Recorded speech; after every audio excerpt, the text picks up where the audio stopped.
据美国战区网站报道，美国空军近日又迈出了历史性一步，那就是首次将 B-1B 枪骑兵战略轰炸机部署至日本三泽空军基地，作为轰炸机特遣队的常驻力量组成部分。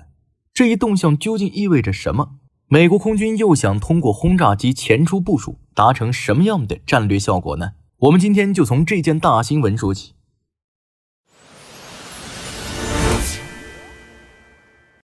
根据公开信息，此次调动部署的 B-1B 轰炸机来自德克萨斯州戴斯空军基地的地球远征轰炸机中队。轰炸机在抵达三泽基地前，已与韩国空军的 F-35、F-16 战机完成联合训练任务。那么首先让我们来看此次 B-1B 部署的背景，分析美国战略轰炸机部队在西太平洋的战略，为何要从持续存在转型为动态威慑。其实从2018年起，美国空军便逐步以轰炸机特遣队模式取代冷战时期的长期轮换部署。这一模式强调小规模、高频次以及灵活化的短期部署，也就是不在海外基地常驻 B-2与 B-52 这样的战略轰炸机，而是通过快速调动战略轰炸机至关键区域实现动态威慑，有事飞过来，没事飞回去。而此次 B-1B 进驻三泽基地，正是动态威慑模式在印太地区的深化实践。值得注意的是，此前美国轰炸机多集中于关岛和迪戈加西亚等远离潜在冲突前线的基地，而此次直接部署至日本本土，既突破传统地理限制，也凸显了美国对第一岛链战略价值的重新评估，等于是将战略轰炸机直接摆在了俄罗斯的面前。不仅如此， B-1B 的部署时机也耐人寻味，正是美国不断推动俄乌和谈并开始广泛加征关税的时候。同时就目前来看，美国在印太地区已经形成了多点联动的轰炸机布局，其中有6架 B-2 隐身轰炸机驻扎在位于印度洋中心区域的迪戈加西亚岛上， B-52H 和 B-1B 则分别覆盖关岛、澳大利亚和日本。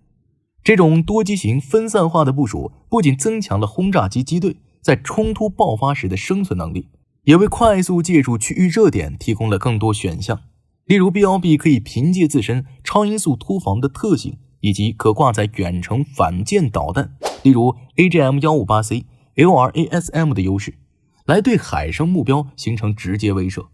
而 B-1B 从三泽基地起飞后，又能凭借自身12000公里的最大航程来覆盖朝鲜半岛、俄罗斯远东以及西太平洋的各个关键水域。我们一看这个作战范围覆盖，就能发现美军部署轰炸机的第一战略意图，首先就是强化第一岛链，为盟友展现自身的威慑力，帮助日韩等国恢复对美军的信赖。如果要追溯此次轰炸机部署的文件依据，那可能是美国国防部近年提出的太平洋威慑倡议。PDI 强调通过前沿部署长程打击能力，构建一体化威慑体系，而 B-1B 进驻日本三泽基地正是这一框架下的具体实践。美军能够通过这一部署对外施加多重影响，首先是提升美军战略打击力量的快速反应能力。三泽基地地处日本本州岛北部的青森县，毗邻北海道，距离朝鲜半岛仅有1000公里左右，距离俄罗斯远东军事枢纽亦不足2小时航程。在这里部署 B-1B 轰炸机，可大幅压缩美军应对突发事件的响应时间，尤其针对半岛或北方四岛方向的潜在危机。不仅如此，在日本部署 B-1B 的做法本身就是在强化盟友的信心。美国空军第9远征轰炸中队指挥官克里斯托弗·特拉弗尔斯特德中校就曾明确表示，此次 B-1B 训练与转场行动旨在确保盟友对地区稳定的信心，通过联合韩国空军的 F-35与 F-16 等机型开展训练，美军试图向盟友展示自身的跨平台协作作战能力，这就是在告诉韩国和日本，我随时都能与你们并肩作战。而接下来的问题就在于，美国战略轰炸机部队中其实不光有 B-1B， 还有 B-52H 和 B-2A。 那么 B-1B 轰炸机在西太平洋的比较优势究竟是什么呢？我们接下来一起来看一看。其实与强调隐身的 B-2A 还有强调通用性与可靠性的 B-52H 相比， ，BLB 在西太平洋海域最大的非对称优势，可能就是长程弹药挂载能力与高速突袭能力结合的特性。BLB 搭载的 AGM-158C LRASM 导弹，空射后的最大射程可达930公里左右。930公里最大射程是什么概念呢？这几乎相当于整个库页岛的长度。当然，为了实现这样的性能水平，导弹的体积也小不少，一枚导弹就重达 1.25 吨，单位造价更是高达324万美元。但正所谓一分钱一分货， AGM-158C 的性能同样出众，其具备隐身与智能目标识别能力，可对大型水面舰艇实施饱和攻击。这对俄海军的库兹涅佐夫号航母以及未来即将服役的23900型两栖攻击舰都不是一个好消息。而有了 BLB 的远程反舰能力，再加上日本本土的 F-16CG 电子战飞机，美军就得以构建海空一体的反介入区域拒止屏障，彻底将俄罗斯海军舰队按在近海区域活动，不敢远征。不仅如此，美军现在的轰炸机部署策略中还引入了热坑加油战术，充分展现了高烈度冲突思维。所谓热坑加油技术，就是在轰炸机发动机尚在运转时继续为其加油，以缩短飞机重新起飞所需的周转时间，这样就能保持轰炸机引擎持续运转，快速轮换机组人员，模拟战时状态下的高强度作战节奏，确保在突发冲突中抢占先机。并且就在此次部署行动之前，美军事实上已经对 BLB 轰炸机的弹药挂载系统进行了升级。就在去年8月，美国空军还对 BLB 的新型外挂架做了测试，整合自适应负载模块化挂架， BLB 不仅突破了传统武器携带限制，更在战略威慑与战术灵活性层面实现了双重跃升。 LAM 挂架的核心价值在于其开放式架构设计。测试中 BLB 在机身侧面挂载了2000磅级 JDAM 精确制导炸弹，验证了挂架对常规武器的兼容性。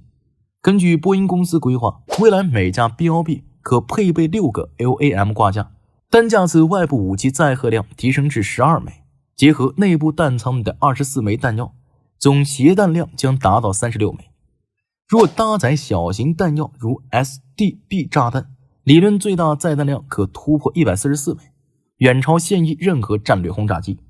这就让 BLB 成为名副其实的空中武库。更为关键的是， LAM 挂架为高超音速武器集成铺平了后续道路。尽管 AGM-183A 项目没能获得进展，但美空军今后必定还会有使用空射型高超音速武器的需求。而 LAM 挂架的设计能够兼容20英尺级5000磅级重型导弹，暗示其可能在未来适配助推、滑翔与吸气式的2类高超音速武器。再配合 BLB 的跨洲际航程，这种防区外精准打击加高速突防组合将显著压缩对手反应时间，重塑战场规则。如果 LAM 后期能够成为制式装备，大规模批量列装，那么 BLB 就能作为武库机投射海量常规巡航导弹，弥补 B2与 B21轰炸机作为隐身平台的载弹量局限。这种高低搭配模式既维持了美军现有轰炸机群的威慑效能，又为下一代空机打击体系积累数据。此外， LAM 挂架的模块化设计还具备异形多改理念，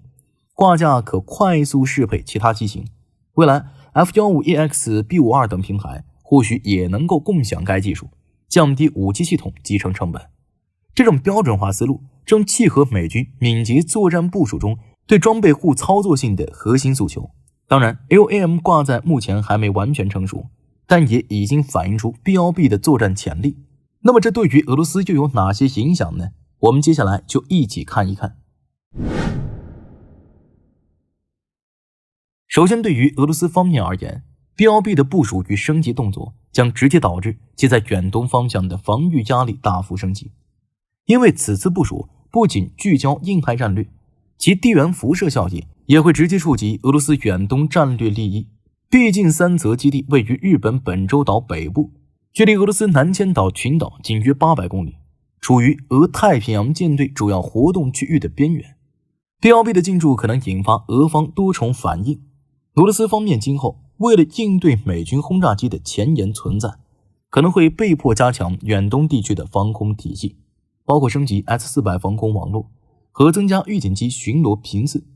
此举或将分散俄方在乌克兰方向的军事资源投入，影响其全球战略布局的灵活性。除此之外，俄罗斯对北极航道的掌控力也会下降，而随着北极冰层融化，北方航道的战略价值日益提升，美军 B-1B 的远程打击能力可能被俄方视为对其北极基础设施的潜在威胁，进而刺激俄在北极地区的军事化进程。反过来说，这对日本则是一个好消息。作为美国在东亚最重要的盟友之一，日本在此次部署中既是参与者，亦是被保护者，其所受的影响可从军事、政治及社会3个层面分析。首先从军事层面来看，日本在美国盟友与军事合作体系中所扮演的角色更加重要了。三泽基地本身已是美国在亚太地区重要的电子战枢纽，驻扎有 F-16CG 战机， B-1B 的加入使该基地兼具战术打击与战略威慑功能，形成矛与盾的结合。对日本而言，这或可提升其应对半岛导弹威胁和区域海上争端的能力。不仅如此，三泽基地所在的青森县长期依赖美军基地带来的经济收益，轰炸机部署可能刺激当地服务业和就业，也会将更多的后勤保障体系带到日本来运作。如果日本想要进一步扩展自己国内的防务工业体系，这也是一个行动的契机。但川普后续会不会以 B-1B 轮驻日本为由，要求日本分摊更多的经费开支，也依旧是个未知数。总体而言， B-1B 首次进驻日本，既是美国动态威慑战略的里程碑，也是印太战略深化的缩影。这一部署或能增强美国与盟友的联动行动能力，塑造对区域潜在冲突的威慑态势。美军此次行动也再次表明，印太地区的安全架构正加速向多节点、高机动、强威慑的方向演变。现在的美军也在以技术迭代替代平台换代，通过挖掘传统平台的作战潜力，构建开放式武器接口。美军正试图在维持现有威慑体系的同时，为下一代空战生态预留技术接口。这种渐进式创新策略或将成为未来10年美军装备升级的典型范式。至于 B-1B 降临日本还有哪些潜在战略影响，也欢迎大家在评论区发表看法。我是大兵，我们下期节目再见。